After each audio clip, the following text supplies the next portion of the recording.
Em 2021 tivemos o tão aguardado reboot da franquia Mortal Kombat nos cinemas, que infelizmente não agradou muito o público geral e nem mesmo a fanbase do jeito que se esperava. Mas, mesmo assim, teve um bom resultado no streaming e garantiu uma sequência, que é o Mortal Kombat 2, que inclusive já finalizou suas gravações. Nesse vídeo aqui, eu mostro pra vocês todos os easter eggs e referências do filme de 2021, pra você ficar antenado com o que virá logo logo. Ed Boon e John Tobias. No início do filme, vemos que apesar de não ser valorizado pelo organizador das lutas que frequenta, Koyo Young tem um histórico de luta livre muito bom, e isso fica em evidência no mural de Sonya Blade. A referência vem quando o lutador e militar Jax Briggs elogia Koyo por ele ter conseguido derrotar o famoso campeão Ed Tobias. E é claro que estamos falando aí dos criadores do jogo original, que são o Ed Boon e o John Tobias. Inclusive fica aqui a história mais manjada de MK, tá? O nome do lutador secreto de MK2, né, o Noob Saibot, na verdade é uma referência aos criadores também. O nome de Boon e Tobias, só que ao contrário, formando aí o nome Noob Saibot. Lado lado, soco baixo. Em uma das cenas mais legais do filme, ainda no início da trama, vemos uma batalha entre os Lin Kuei Sub-Zero e o militar Jax Briggs. Durante a porradaria, vemos que em uma das paredes da construção onde a luta acontece, há uma pichação, e nela vemos o combo clássico do poder de gelo do Sub-Zero, lado lado, soco baixo. Essa é uma das referências mais bacanas e espertas do filme, a qual apenas os fãs mais hardcore pegaram de primeira, né, ainda no trailer. Jax sem os braços. Algumas coisas são canônicas em todos os universos de Mortal Kombat, né? O Sub-Zero e o Scorpion, que eles começam com uma rivalidade. O Johnny é um babaca, né? O Liu Kang, ele é um cara que muito disciplinado. Mas uma delas em especial é que Jax sempre perde os braços, cara, coitado, né? E vemos que no universo dos games, na segunda linha temporal para ser mais preciso, Jax perde os braços durante um confronto com o ninja místico Ermac. No universo animado, Jax perde os braços em um confronto contra o príncipe Shao Kahn Goro em Mortal Kombat Legends Scorpion Revenge. No filme, os braços de Jax são congelados e dilacerados pelo ninja gelado Sub-Zero, que quase o mata, o deixando desmembrado para morrer. E agora vamos falar aqui dos personagens secretos, tá? Porque tem bastante nesse filme. Pois é, vemos que em algumas cenas, personagens da franquia apareceram de relance, seja em fotos, murais, ou apenas para dar aquele gostinho de olha ali, ele tá lá. Enfim, no mural de Sonya Blade, vemos uma cena em que um livro mostra a ilustração de um guerreiro Matoka, como se fosse um antigo competidor do torneio Mortal Kombat, uma referência óbvia aí a Night Wolf. Ainda mais com as atuais informações que temos a respeito de sua história, que mostra que Night Wolf é apenas um título dado ao guerreiro mais poderoso da tribo, né? E não um indivíduo em específico, o que deixa as coisas mais interessantes. Vemos também a foto de um busto muito conhecido para quem já jogou MKX e MK11. Ele pertence a Kotal Kahn, que nos games é um imperador da Exoterra em um presente mais recente, enquanto no filme dá a entender que ele seria um antigo imperador. E cara, eu gosto muito desse personagem, ele era meu main em MK11 e tomara que ele apareça em algum próximo filme, cara, na moral. E podemos ver também alguns desenhos em uma espécie de vaso, né, mostrando aí um centauro, o que é uma referência clara a Motaro, o grande subchefe do saudoso MK3. Temos em duas cenas a aparição de um vilão muito conhecido da franquia. A primeira é uma estátua sua na Exoterra, e em outra cena, no mural do Raiden. E vemos a representação aí do poderoso Imperador Shao Kahn, que hoje sabemos que é o novo vilão do próximo filme Mortal Kombat 2. Vemos também em outra cena uma pintura muito interessante que mostra o deus edeniano Argus e sua esposa, a feiticeira Delia. Ambos são de Edenia, né? E essa cena simboliza aí o Armageddon. Na pintura, vemos que Delia e Argus estão preparando seus dois filhos para um sono profundo numa espécie de sarcófagos. E ao fundo, vemos centenas de lutadores brigando, simbolizando que aquela pintura na verdade é a profecia do Armageddon, que dizia que uma grande batalha acabaria com todos os reinos, e apenas os filhos de Argus, que são o Tavian e o Dagon, poderiam impedi-la. Essa é uma bela referência e que pegou bastante gente desprevenida, hein? Outra pintura muito interessante mostra um antigo campeão do torneio. E claro que para os fãs fica nítido quem é esse lutador, né? que é o Grande Kung Lao. O Grande Kung Lao, na história dos jogos, era descrito como um homem puro, focado e altamente treinado, que foi o antigo campeão do torneio, sendo derrotado e morto mais tarde pelas mãos de Goro. E por favor, tá? Não confunda com o Kung Lao, aquele do chapéu-lão. Por quê? Na verdade, ele é descendente desse grande Kung Lao. Inclusive, nessa cena da pintura, é possível vermos Shang Tsung derrotado aos pés aí do antigo campeão. Muito boa essa referência, hein? E vamos falar agora dos artefatos poderosos, porque, além de diversas referências que envolvem personagens do jogo, no templo lá de Raiden, vemos também que existem artefatos poderosos que aparentemente foram encontrados e estão lá guardados pelo Deus do Trovão, a fim de evitar que caiam em mãos erradas. Temos os leques de Kitana. Em uma das cenas, vemos que um leque azul extremamente afiado e guardado como se fosse um troféu, e é claro que é uma referência aí clássica à arma mortal da princesa de 10 mil anos de idade da Exoterra, a Kitana. Nos games, Kitana é uma ninja que apareceu em MK2 usando um traje azul e também os seus leques muito afiados como principal arma de combate. Temos também o amuleto de Shinnok. Pois é, quase na mesma cena, vemos outro artefato importantíssimo guardado no templo, o amuleto de Shinnok. Esse amuleto é um item de grande poder místico, pertencendo aí ao deus ancião caído Shinnok e carregado de magia antiga dos deuses. No filme, Kano fica interessado em roubar o artefato, colocando-o no seu bolso, mas é impedido pelo monge Shaolin Liu Kang. Esse amuleto foi muito utilizado na história dos games, como em Mortal Kombat Mythology Sub-Zero, onde ele é o artefato que precisa ser roubado e depois devolvido. Também é utilizado por Shinnok e Quan Chi durante os eventos da Guerra do Deus Caído em MK4. Ele aparece novamente em Aliança Mortal, agora sendo portado por Quan Chi, e em MKX, que é uma releitura aí de MK4, só que na segunda linha temporal, ele é o artefato que acaba desenrolando toda a trama. A gente nunca havia visto o artefato nos cinemas, tá? E isso é algo muito bacana, porque por mais que saibamos que nesse novo filme o vilão será o Shao Kahn, temos uma pequena abertura aí para que Shinnok faça sua estreia digna em um eventual Mortal Kombat 3, né? E seria da hora um filme abordando a ameaça de Shinnok e trazendo também o feiticeiro Quan Chi como principal aliado. Então é bom sonhar, né? Flawless Victory, Fatality e Get Over Here. Durante as lutas, vemos alguns dos bordões mais conhecidos dos games. Alguns são proferidos de maneira certa, né? Como o Get Over Here, do Scorpion, quando ele aparece lá na luta final contra o ninja Sub-Zero.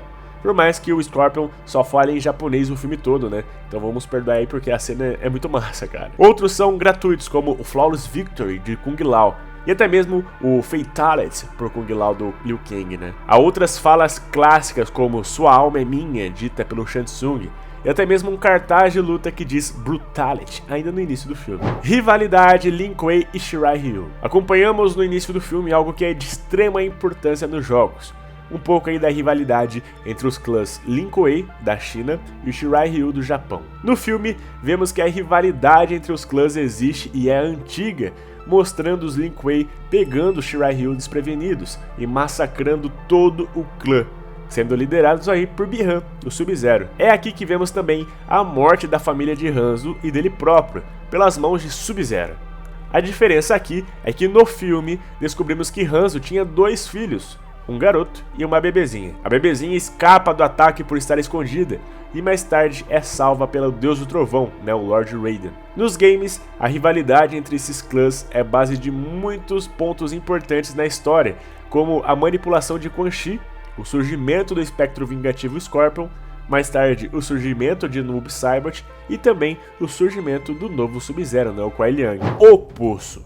Sem dúvida alguma, um dos cenários mais emblemáticos e tradicionais de Mortal Kombat é o Poço. Esse cenário é um grande clássico e se mantém presente quase que em todos os jogos da franquia, mostrando um local com uma espécie de ponte curta e com os arredores nada convidativos, né? Mostrando que no fundo dessa ponte existem espinhos afiados esperando o azarado cair após a perder o combate. No filme de 2021, esse local clássico também aparece, sendo o cenário de luta entre o militar Jax Briggs e uma versão bobalhona e grandona aí do Reiko. Apesar de ter sido uma excelente oportunidade de efetuar a finalização do cenário, com o oponente caindo nos espinhos e sendo empalado por eles, não é isso que acaba acontecendo durante essa luta, tá? Na verdade, o Reiko apanha e perde a luta para Jax, ficando atordoado assim como os inimigos nos jogos. momentos antes aí de um Fatality acontecer, né? E é exatamente isso que acontece quando o Jax usa os seus braços mecânicos super fortes para esmagar a cabeça do paspalhão. Fatalities clássicos. Mano, se existe algo bacana nesse filme, são os Fatalities, tá?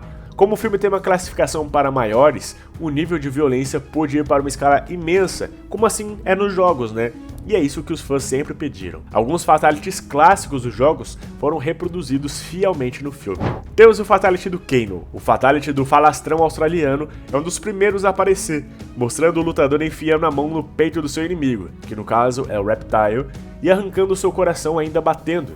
Esse é um momento muito bacana e que agradou bastante os fãs e o público em geral. Temos o do Kung Lao também. O Fatality do chapéu como uma serra é um deleite para os olhos, né? O Kung Lao ele derrota a super mal aproveitada Nitara, né, que infelizmente coitada merecia mais, surfando aí na vampira enquanto eles caem em direção ao seu chapéu, que serra a pobre coitada ao meio, fazendo jorrar sangue na cara do monge Shaolin. Em uma cena com tanta violência gráfica que deixaria Tarantino aí com inveja, viu? Shang Tsung.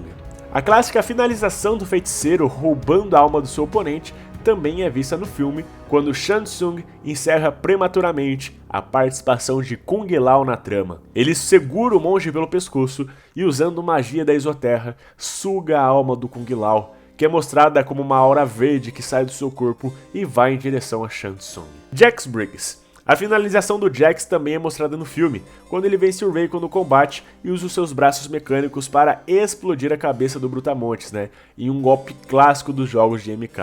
Sonya Blade. A Sonya descobre como desbloquear a sua arcana, né, uma espécie de ki aí no filme, e assim que consegue, usa um disparo de energia para atravessar Mileena no estômago, deixando apenas o osso da coluna da vilã aparecendo. Inclusive, é bom mencionar aqui que os feixes de energia de Sonya foram muito fiéis aos dos jogos, tá? E isso é sempre algo muito bacana a ser notado. Liu Kang. O monge Shaolin usa uma de suas finalizações clássicas ao summonar um dragão de fogo para devorar o inimigo, que no caso do filme é o Cabal. Essa é uma das melhores finalizações do filme, tá? Pois foi feita fielmente aos jogos e ao mesmo tempo adapta bem os poderes de fogo do monge Shaolin. Algo que nunca havia sido explorado nos cinemas e que é essencial nos jogos. E também tivemos o Scorpion, né? O Hanzo Hasashi usa o seu Fatality clássico, transformando aí sua cabeça em uma semi-caveira e cuspindo fogo, treinado diretamente do submundo, para torrar o seu inimigo, o Sub-Zero. Essa finalização é uma das mais clássicas e lembradas da franquia, e é muito bom saber que ela foi utilizada de maneira certa nesse filme, né? E bora falar um pouquinho aqui da marca do dragão. É incrível, mas Mortal Kombat de 2021 fez uma referência ao filme Mortal Kombat Aniquilação. Assim como em Aniquilação, né, o MK de 2021 traz de volta a história das tatuagens de dragão, que marcam aí os guerreiros. Enquanto em Aniquilação, a tatuagem marca os guerreiros seguidores do maléfico imperador da Exoterra, né, o Shao Kahn, o filme de 2021 faz um pequeno aceno a isso, mostrando que um símbolo de dragão aparece no corpo dos competidores do torneio, como se fosse uma marca de nascença. Todos aqueles que possuem o Ki, eles possuem essa tatuagem, né? E se você não tem uma tatuagem, mas mata alguém que tem, a tatuagem aparece em você também e você consegue liberar o seu poder, né? Sua arcana. E bora falar do Cidadão Cage. Pois é, mais pro final do filme, vemos que Raiden começa a se organizar para encontrar mais campeões para o torneio. E então, vemos que um deles é Johnny Cage. No entanto, Johnny não aparece. Afinal, não tinha nenhum ator contratado para isso ainda, né? Vemos apenas aí um cartaz de um filme chamado Cage, onde aparece o título Cidadão Cage e um pedaço do corpo de Johnny, além do seu cinto e seus óculos. O cinto é muito similar ao que vemos em games mais atuais, né, como MKX, MK9, MK11, e os óculos escuros são a marca registrada aí do nosso querido Playboy. E bom, gente, sabemos que o filme Mortal Kombat 2 finalizou as gravações e trará novidades no elenco, inclusive presenteando aí os fãs com Karl Urban, né, o Billy Bruto de The Boys, como o mito Johnny Cage, que promete ser uma grande arma da produção. O Imperador Shao Kahn também aparecerá no filme, sendo interpretado por Martin Ford, e que até mesmo uma foto do seu icônico martelo de combate já foi divulgada recentemente no Twitter, além do que parece ser o chapéu de Raiden e o leque de Kitana, tá? São umas fotos meio emblemáticas. A continuação trará também novos personagens como Jade, Sindel, Gerald, Kitana e mais algumas surpresas. É mencionado que finalmente teremos o torneio no filme, né? algo que os fãs estão doidos para ver, afinal, Mortal Kombat de 2021 é apenas um esquenta, uma preparação para o torneio místico que todos queremos ver. O filme Mortal Kombat 2 acabou atrasando bastante e sofreu devido à greve dos roteiristas, assim como diversas outras produções. Como dito antes, apesar do filme de 2021 não ter sido um sucesso gigantesco nos cinemas, ele foi extremamente popular no streaming, chegando a bater o recorde do poderoso Godzilla vs Kong em termos aí de horas assistidas. E pelo seu relativo sucesso, somado a um custo relativamente baixo de produção, ele garantiu uma sequência. É bom lembrarmos também que o filme saiu no ápice da pandemia, tá? Com diversos cinemas fechados e também com aquele sistema da HBO Max, que disponibilizou o filme no streaming ao mesmo tempo em que ele estava nos cinemas. Então, vamos aguardar aí e torcer para que MK2 traga um roteiro melhor, um bom desenvolvimento para os personagens, um protagonista mais carismático, né, porque pô, Ko Yo-young ninguém merece, convenhamos, e claro, aquela violência sanguinária que todo mundo ama. Mas é isso, galera, espero que vocês tenham gostado do conteúdo desse vídeo, muito obrigado pelo enorme carinho de vocês, um forte abraço e até mais.